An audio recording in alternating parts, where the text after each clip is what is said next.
Something comes into the frame and chasing it and fires at it. What the hell could do that? This time on Unexplained Mysteries, Undercover UFOs, we'll investigate important clues that prove the government is engaged in a massive UFO cover-up. Our government has flat out lied to us for 40 years or more. We'll show you the government's distortion of the truth. This is that's lying through your teeth to the American people. The military's mysterious black projects based on alien technology. Is this otherworldly technology that's being applied to Air Force black projects? The scientist who was ordered to study an alien UFO. Our group basically was to back engineer them and see how it was fabricated.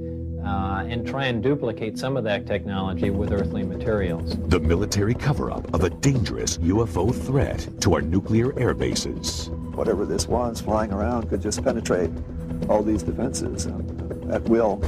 And the government's use of threats and fear to suppress the truth. If the powers that be knew I was targeted, there would be a high price for me to pay.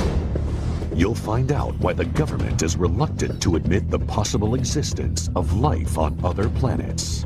The reason being that it could cause widespread social unrest and possible deterioration of government control. We'll hear from witnesses of saucer-shaped craft that might have been designed and built by the Air Force. My gosh, those are flying saucers. Those things really do exist. And we'll give you our final analysis in our UNX report as we blow the lid off the government's UFO conspiracy on Unexplained Mysteries, Undercover UFOs. Since the first sighting of a UFO, evidence suggests the U.S. government has lied to the American public to cover up the existence of alien spacecraft.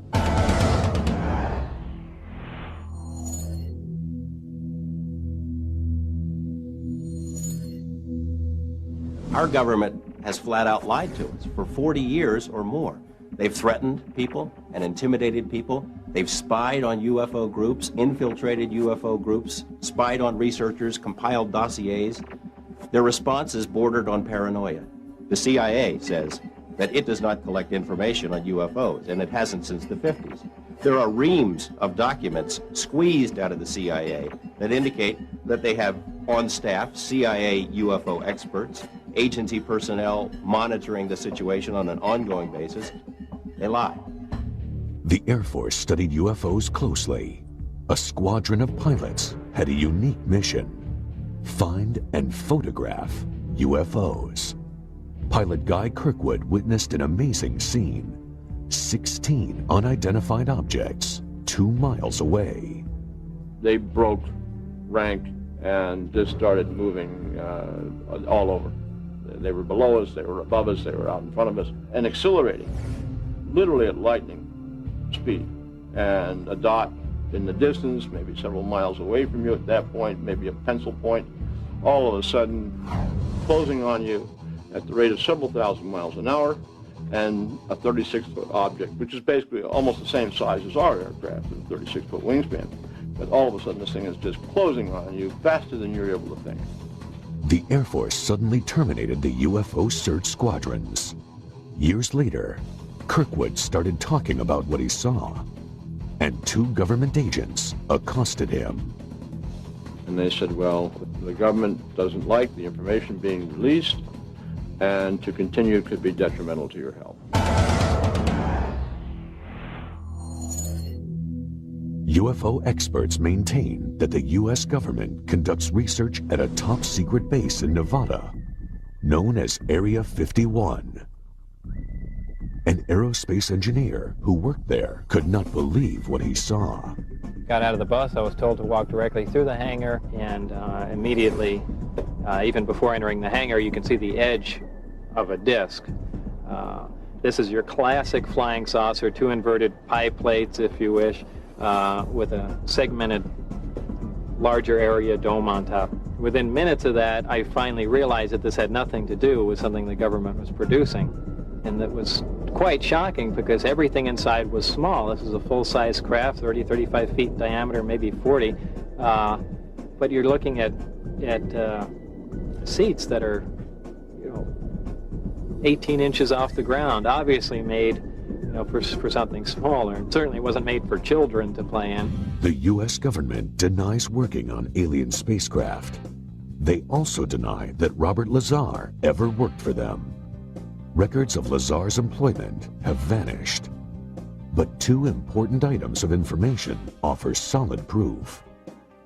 A W-2 form stating that he worked for Naval Intelligence, and a listing of his name in a government lab phone book. After Lazar came forward, he was threatened by government agents. Many others suffered the same fate. One after another had visits from government personnel who basically intimidated or told them to back off, followed them around. I've been covering organized crime in Las Vegas for 10 years, dealing with mob hitmen and mob informants, people who have been in the witness protection program. The fear that is generated by this UFO subject for people who really know about it far outweighs the kind of fear that the mob inspires. I mean, people are more afraid of our government than they are of organized crime. Despite the risk, Lazar maintains his conviction. I am exactly sure of what I saw. I know what mainstream science is like. I know where physics stands. I know all of that. And this is an extraterrestrial craft. This technology is hundreds and hundreds of years in advance of us, and that's the end of that story. The U.S. government has a history of withholding secrets from the public. LSD experiments on human subjects, radiation tests over cities, the Stealth Fighter Project, and the U-2 spy plane. The government has a name for their policy of systematic lying to the public. It's called disinformation. Our government does it all the time. There are even printed guidelines for how cover stories, disinformation, are supposed to work. While serving at NATO headquarters, Bob Dean saw super secret documents dealing with UFO sightings called the Assessment. I have to be honest with you and tell you that that information literally changed my life, because I knew for the first time that this subject was not fantasy, it wasn't myth, it wasn't legend, it was real, it was true. One of the reasons I'm violating my national security oath is that I believe that the American people are losing their Constitution because of the secrecy and the cover-up. Officially, the government investigated UFOs under the name Project Blue Book. Now, I look upon Blue Book itself as a little bit of disinformation, to tell the people, yes, we're doing something, when in reality, Blue Book, as we understood it, was simply a public relations front. Many experts feel the government will go to any length to conceal the truth. To give you an example of the most recent example of absurd disinformation was this incident involving the Roswell incident. First, the Air Force says it was a weather balloon. And 50 years later, they said, gee, guys, we're sorry. It really wasn't a weather balloon. It was much more than that, but it was a balloon. Project Mogul. Well, I'm tempted to use terms that you'll have to bleep out. This is that's disinformation. That's lying through your teeth to the American people. And if that isn't disinformation, I don't know what is. Coming up, the frightening UFO threat on our nuclear arsenal. It was a classic flying saucer, and it shot a beam of something at our warhead. Find out about the military's top secret black projects. Area 51 is the most tightly secured installation in this country. I saw the object exhibit entirely unconventional flight characteristics. The government's search for extraterrestrial intelligence, which was abruptly terminated.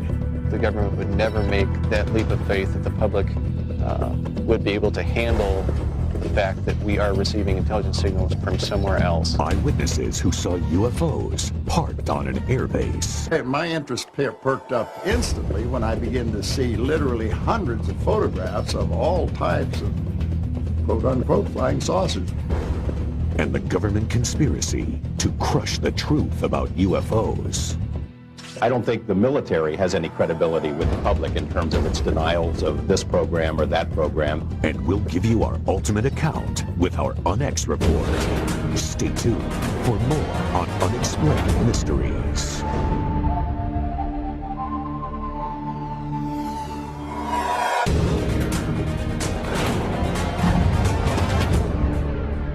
Unexplained Mysteries, Undercover UFOs. The long-time U.S. policy of lies and disinformation may have put the public in danger.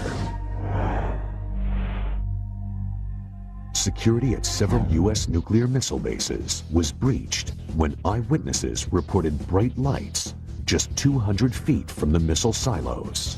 The speed it took off with, I've seen F-16s fly high rates of speed.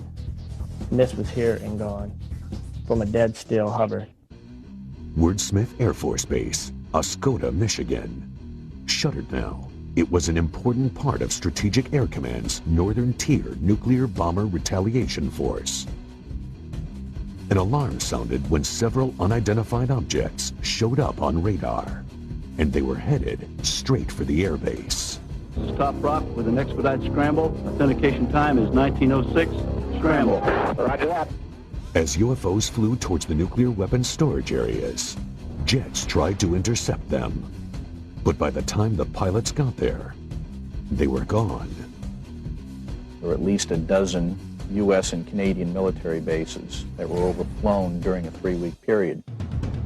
Air Force personnel reported numerous sightings and radar contact of the UFOs in official documents. All of the incidents took place near nuclear weapons facilities. When one object came low over a weapons storage area, that appeared to demonstrate a clear intent over this area, meaning it seemed to have intelligence. I was awakened in the morning by a bright, glowing orange colored light. Looked out over the creek. There was a large, glowing orange oval-shaped object. It hovered over there for, I'd say, good 3 to 4 minutes. It sped off at a high rate of speed, heading away from the airbase. I was scared. There was fear running through me. In their public accounts, the Air Force officially denied all the reports. It's very difficult to find military witnesses because they're, at the time, covered by regulations. I decided, along with several other researchers, to file Freedom of Information requests with the Pentagon. The Air Force documents stated, quote, penetration of sensitive areas during the hours of darkness have prompted the implementation of Security Option 3 at our Northern Tier bases, unquote. The reason this is so significant and interesting is that they seem to be focused on atomic weapons. These bases, because of what they stood for, they were our massive retaliation capability, and therefore they were very high security bases. Whatever this was flying around could just penetrate all these defenses at will. The important question, did the UFOs affect the missile's ability to launch? Malmstrom Air Force Base had several intrusions near missile silos, one involving an object which, according to one witness, hovered over the silo and somehow managed to change the tracking numbers on the missile. According to the witness, the missile had to be removed and retooled to make it work again. And to see this, not in UFO books, but in government military messages, was a real eye-opener. And I think that if the public had known that at the time, there would have been great alarm. About 10 years before, Air Force Lieutenant Robert Jacobs witnessed something remarkable.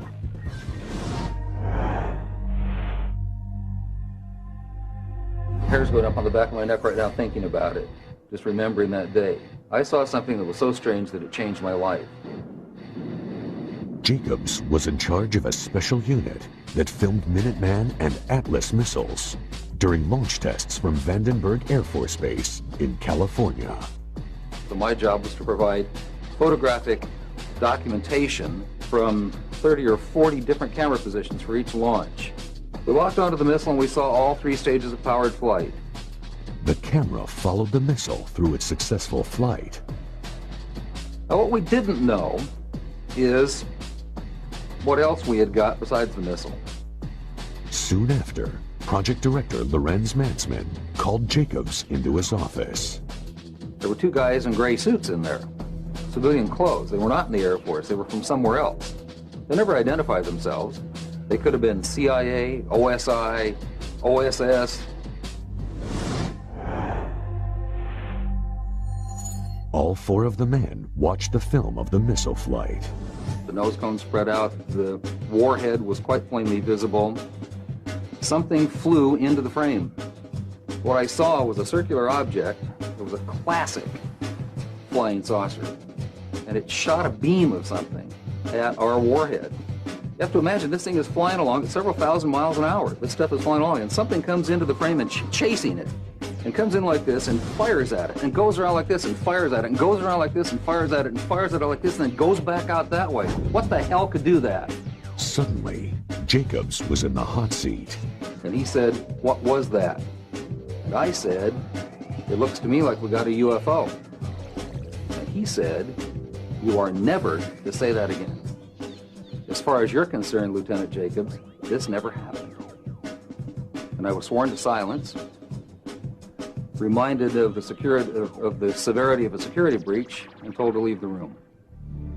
After keeping silent for many years, Jacobs went public. The Air Force responded with complete denial. The Air Force denied that I was ever there. Despite the existence of the film, the Air Force denied that Jacobs was in charge of the Special Photo Unit. They even denied he was in the Air Force at the time. They denied everything. Records reveal that Jacobs was in the Air Force, that he was in charge of the photo unit, and that he was filming that day. Major Mansman, his commanding officer who screened the film with him, wrote a letter confirming Jacobs' account of the UFO.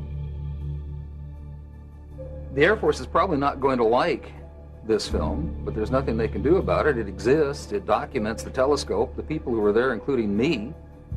And if there are any ramifications about it, I guess I just don't care anymore. Next on Unexplained Mysteries, is there a connection between top-secret black projects and UFO sightings?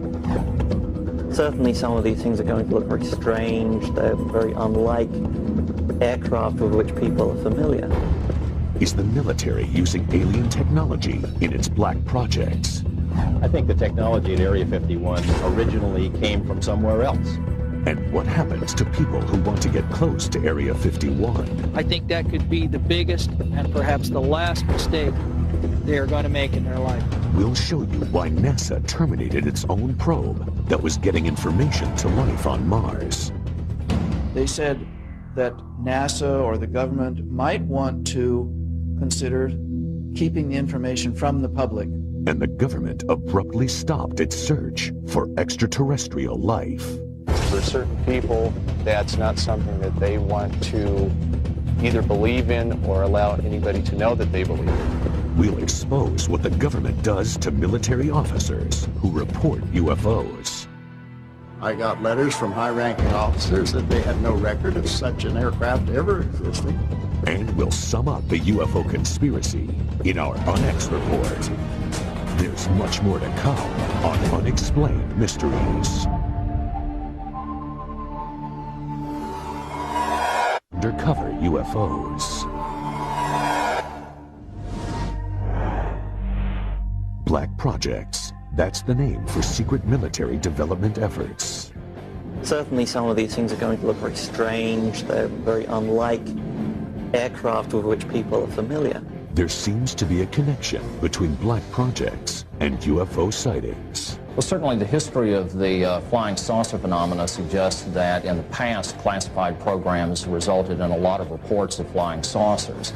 And if you see all of the instances where conventional aircraft have been misinterpreted as flying saucers, it's quite easy to understand how unconventional aircraft could receive a similar misinterpretation. In the Nevada desert, we have things out there that are literally out of this world. Groom Lake, Nevada, also known as Area 51, where experts believe the military is working on top-secret projects. They have a hangar near the south end of the ramp that appears to have doors that are almost 200 feet tall, 400 feet wide. You can put anything in there. One of the problems associated with Groom Lake is the fact that it is a place that does not officially exist. Area 51 is the most tightly secured installation in this country. It's guarded both over the air and on the ground by elite Air Force security police and Department of Energy special response teams. If someone came to me and said there's just absolutely nothing that's secret, and they decided they were going to hike into Area 51, I think that could be the biggest and perhaps the last mistake they are going to make in their life. There are rumors of a secret project called Aurora, in which the Air Force is said to be inventing a craft using highly advanced technology. I think there's a strong possibility that we have recovered some sort of alien technology and are trying to incorporate that into military programs. Are they really hiding something that's totally alien? Is this otherworldly technology that's being applied to Air Force black projects?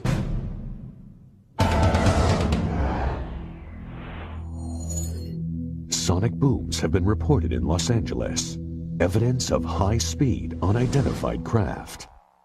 They've been traced back to Groom Lake, Nevada. We really can't tell what's moving. The only thing we see is a sonic boom, and that's telling us that something is moving faster than the speed of sound. So actually, we can't even tell it's an airplane. The military maintains its position of denial. Every time that there's a story about Aurora or the TR-3A Black Manta in the Popular Science or the New York Times or something else, Congress calls the Pentagon on the carpet and says, what's the deal? They want to know if these planes exist. And every time they've asked about those planes, they've been told there is no such thing. The military's established a pattern of denial concerning these highly capricious wild aircraft beginning in the late 50s and continuing to this day. 2 UFO experts investigated Area 51 up close. They saw several red-orange objects in the sky. They started at great height, seemed to descend, and then flared out. It was startling. Then a series of silver pewter flashes went directly across the horizon at terrific speed. One of these silver flashes went directly up into the air. The bottom one seemed nearly to hug the ground. When they tried to leave the base, they were stopped by security. Boom. Headlights come on. There was an M16 pointed at us. And here we were faced with a life and death situation. But we also knew that we had crossed the line back into public domain, and therefore we were saved. 3 months later, Mark Farmer saw the same red-orange flying objects. I saw the object exhibit entirely unconventional flight characteristics. At times it would wobble around in the sky and appear very unstable. At other times it would be in a rock-hard hover. It was an oblated sphere, multicolored, crimson on bottom, blue-green on top, much brighter than anything else in the sky. Robert Lazar, the aerospace engineer who worked at Area 51, is convinced that these objects were experimental Air Force craft developed from alien technology. He claims there are at least 9 flying saucers stored there. I was part of a back engineering group, and our job was basically to look at these recovered discs, and I say recovered because I don't know really where they came from. Whether they were given to us, we found them, shot them down, who knows what. But our group basically was to back engineer them, which means to start with a finished product and go backward and see how it was fabricated and try and duplicate some of that technology with earthly materials. To me, Bob Lazar is credible. Over the past couple of years, I've spoken to literally dozens of people who have worked at that facility out there in Nevada. I think the technology at Area 51 originally came from somewhere else. The military disavows any knowledge of the alien technology program. I don't think the military has any credibility with the public in terms of its denials of this program or that program. They've denied the U-2 existed, they denied the SR-71 existed, they denied working on stealth. All of those programs suddenly were unveiled. Coming up on Unexplained Mysteries, the destruction of one of NASA's most valuable space probes. Was it intentional? It did not lose transmission. They turned it off. The promising search for extraterrestrial intelligence that the government ended abruptly.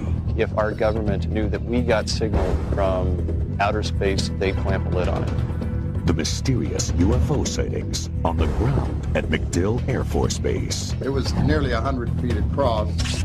The military headquarters for a secret UFO intelligence team. Wright-Patterson had something unique to our government, and that was the Technical Intelligence Organization. And the government's refusal to divulge UFO secrets. A lot of people say, well, how can something be kept secret? The F-117 stealth fighter was kept secret for approximately 10 years. And you'll get the ultimate rundown with our UNX report. More secrets, more revelations. Next on Unexplained Mysteries. Unexplained Mysteries, Undercover UFOs. The government's cover-up of alien life extends to other planets. The unmanned Mars Observer was packed with sensitive data-gathering equipment. But it never completed its mission. NASA blamed the failure on technical malfunction. But experts think there's more to NASA's story.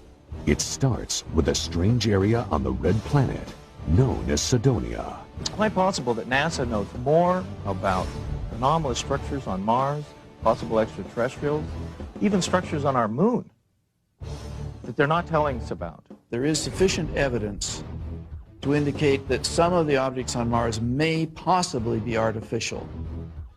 NASA says the objects on Mars are just light and shadow. But 3D imaging reveals something startling. I was quite interested with the first photos and release of the face on Mars. But particularly I thought it was interesting the pyramidal structures. Some of these pyramids appear to have even a central stairway running up and down them. The more we look at these structures, the more we can see that there's something amazing here. Did NASA create a convenient malfunction to hide archaeological evidence of alien life?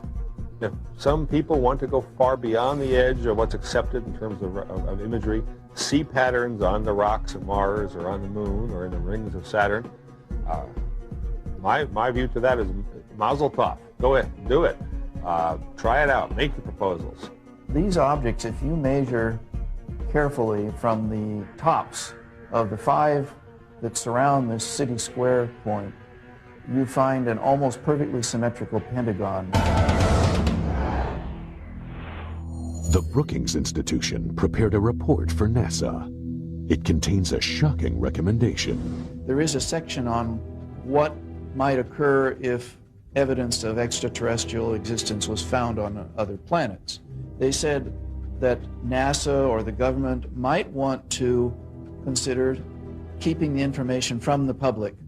The reason being that it could cause widespread social unrest and possible deterioration of government control. NASA claims the observer had an electrical failure. It did not lose transmission. They turned it off. And they turned it off after the instructions for going into orbit had been uploaded to the spacecraft. It was possible then that the spacecraft would go ahead, follow out those instructions, and go into orbit. Before we start saying how these rocket scientists messed up, and they did mess up, we have to keep realizing just how tough these projects are. That we're doing things out there in space every time we do it that no one even thought was possible a few years or decades ago. The search for extraterrestrial intelligence. Huge radio telescopes aimed at the sky. Their purpose? To capture radio signals from alien civilizations. But the program is shrouded in secrecy.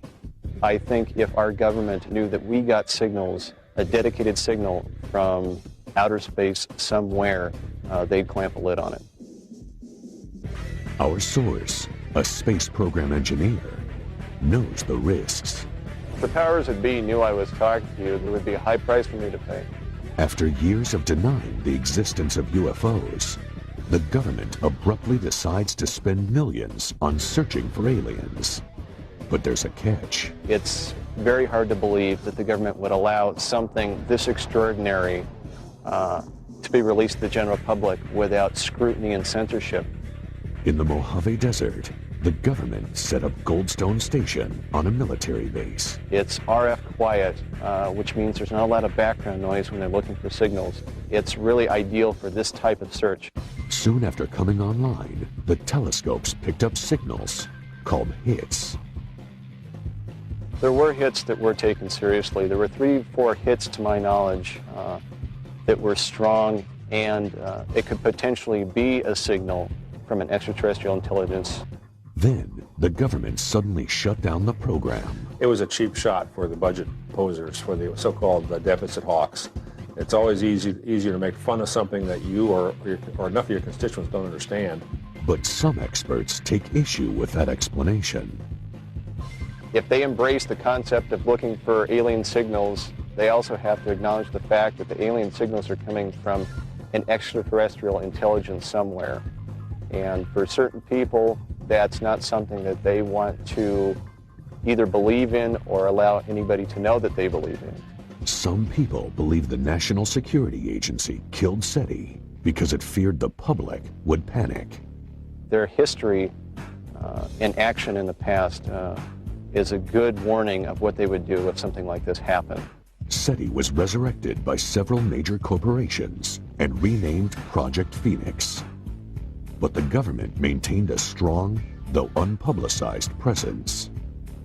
If the hits do come down, they will be suppressed, and I don't think anybody will take a chance. The government would never make that leap of faith that the public would be able to handle the fact that we are receiving intelligence signals from another race, creature, something from somewhere else.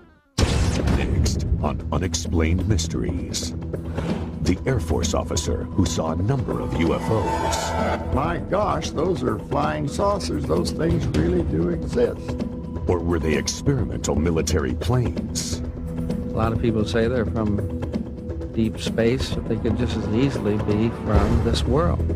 Find out how the military dealt with questions about the aircraft. They had no record of such an aircraft ever existing. And we get to the truth about the UFO conspiracy in the UNX Report, next on Unexplained Mysteries. Unexplained Mysteries Undercover UFOs. Reports are increasing of UFOs spotted at air bases, but with a striking difference. These craft are on the ground. MacDill Air Force Base, Florida, 1967. An officer witnesses an inconceivable sight. We were near a restricted area of the base, and all of a sudden we saw 4 aircraft parked out there, and our immediate reaction to each other was, my gosh, those are flying saucers. Those things really do exist. Pickett published the Air Force Base newspaper. He wanted to do an article about the craft he'd seen, including photos. I was called up to the Adjutant General's office. He went over to a file cabinet and got out a whole bunch of photographs. And he proceeded to lay these photographs out on a large table so that I could look at them. Well, of course, my interest perked up instantly when I began to see literally hundreds of photographs of all types of quote-unquote flying saucers. The Air Force refused to allow Pickett to publish the article. That night, eyewitnesses in Miami reported a large number of UFO sightings. At the airbase the next day, the flying saucers were gone. The images have haunted Pickett for years. Desperate for some kind of explanation, he recently contacted former Air Force intelligence officer George Filer. A lot of people say, well, how can something be kept secret for 50 years? Well, I point out that the F-117 stealth fighter was kept secret for approximately 10 years. And most of us didn't know that it existed until the government released the information. I pointedly asked him, not only are these where the flying saucers stories came from, is this what they were? And he said, yes. Well, I was awestruck. I couldn't really believe I was seeing what I was seeing. Some of those photographs had many, many aircraft in them, and they were all easily identifiable, as Air Force photographs are, And I asked him, well, how high and how fast could these things go? You hear all these stories. And he said, well, this particular aircraft could go fast enough and high enough to actually achieve space flight. And I had no idea when he was telling me this story that it wouldn't be too long before they were declared non-existent. To this day, Pickett is determined to prove what he saw was real. This is an illustration of one of the largest ones parked down. In fact, it was the largest. It was nearly 100 feet across. But when Pickett tried recently to get the photographs and documentation of the craft, the Air Force said no. When I initially wrote, I began to get answers back. They didn't have the faintest idea what I was talking about. I got letters from high-ranking officers that they had no record of such an aircraft ever existing. So I knew that it was top secret again. Many UFO experts believe the technology for the saucer-shaped aircraft came from an alien spaceship that crashed near Roswell, New Mexico in 1947. At that time, if the military had recovered a downed UFO, they would have transported it to Wright-Patterson Air Base in Ohio. Wright-Patterson had something unique to our government, and that was the Technical Intelligence Organization, so-called T2, or what became the Foreign Technology Division. This is the sort of division that would have been appropriate to use for the investigation of UFO research. 3 former Wright-Patterson employees filed aircraft patent requests. The designs looked suspiciously like flying saucers. Some people think their inspiration was the extraterrestrial craft that crashed near Roswell. So there's something out there that people are seeing. And the question, of course, is who do they belong to? A lot of people say they're from deep space, you know, but they could just as easily be from this world. Next, the Onyx Report. The answers you want to hear about UFOs.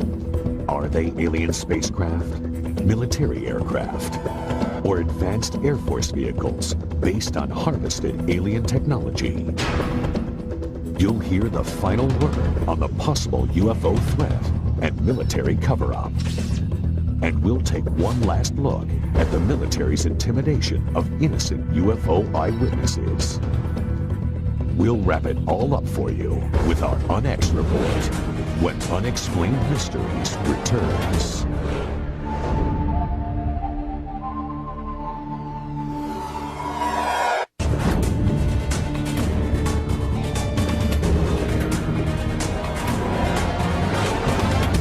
And now for the Onyx Report.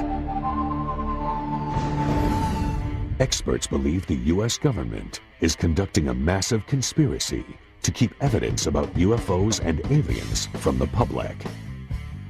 The military has established a pattern of denial concerning these highly capricious wild aircraft beginning in the late 50s and continuing to this day.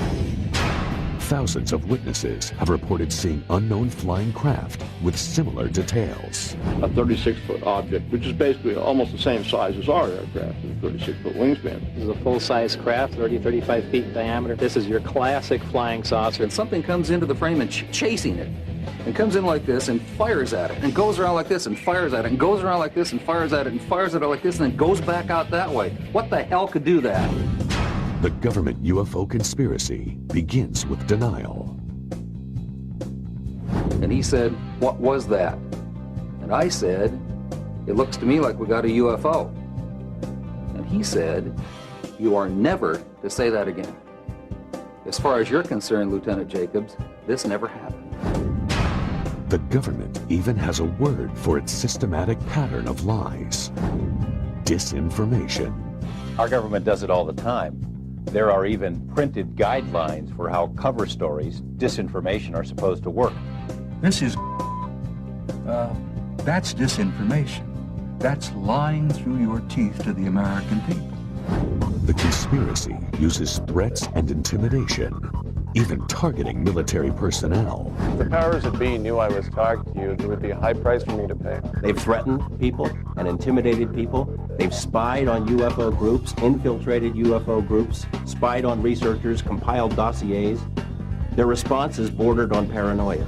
And they said, well, the government doesn't like the information being released, and to continue could be detrimental to your health. The military cover-up conceals UFO breaches of national security. That when one object came low over a weapons storage area, that appeared to demonstrate a clear intent over this area, meaning it seemed to have intelligence. The conspiracy withholds reports of radio signals from outer space that confirm the existence of alien life. It's very hard to believe that the government would allow something this extraordinary to be released to the general public without scrutiny and censorship. And the government denies the reverse engineering of their infamous black projects. I think there's a strong possibility that we have recovered some sort of alien technology and are trying to incorporate that into military programs. I got letters from high-ranking officers that they had no record of such an aircraft ever existing. Secrets can be kept. Secrets are kept. And every time they've asked about those planes, they've been told there is no such thing.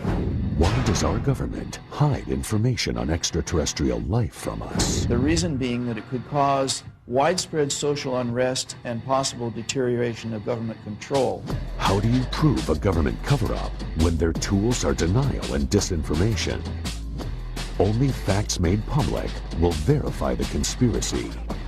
Until then, it will remain an unexplained mystery. Our government has flat out lied to us for 40 years or more.